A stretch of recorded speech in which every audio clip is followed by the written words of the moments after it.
সব সৃষ্টিগুলা আমি আল্লাহর আইন মানে। কয় দেখো মানুষ, তোমার চোখ আমি আল্লাহর আইন মানে, তোমার হাত আমি আল্লাহর আইন মানে, তোমার দাঁত আমি আল্লাহর আইন মানে, তোমার শরীরের পাটা আমি আল্লাহর আইন মানে। সুবহানাল্লাহ। আল্লাহর আইন মানতেছে না, আল্লাহর কথা শুনতে আছে, মেনে চলতে আছে। হাত দ্বারা ধরব, হাত বাধা দেয় না, কারণ আল্লাহর অর্ডার। বান্দা খাবে, হাত খবরদার তুই বিরোধিতা করতে কখনো পারবি না।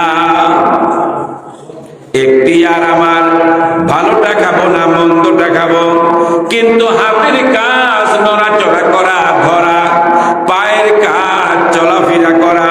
হ্যাঁ, আবার একটা সময় যখন এসে যাবে, এই টান টান চামড়া গুলা আস্তে আস্তে কুচকিয়ে যাবে, ধোত্রা হয়ে যাবে। আবার একটা যখন সময় হবে, চোখের পাওয়ারটা কমে যাবে। আইন মানে কার? আল্লাহর আইন মানে। সব প্রাণীকুল গুলা, এই যে বাড়ির ভিতরে আমরা গাভী পালি, পালি কি পালি না? গ্রামের মানুষ বাড়ির ভিতরে গাভী পালি, বকরি পালি, মুরগা পালি।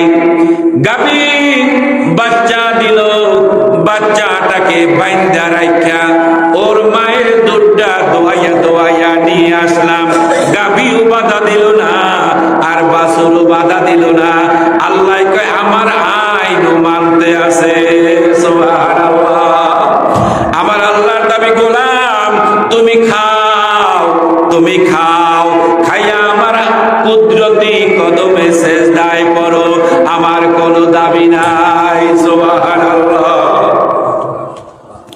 মুরগি বাচ্চা নিয়ে নামলো, মেহমান চলে আসছে। মুরগিটাকে আর মুরগি নাই, কেনার মতো ক্ষমতা নাই।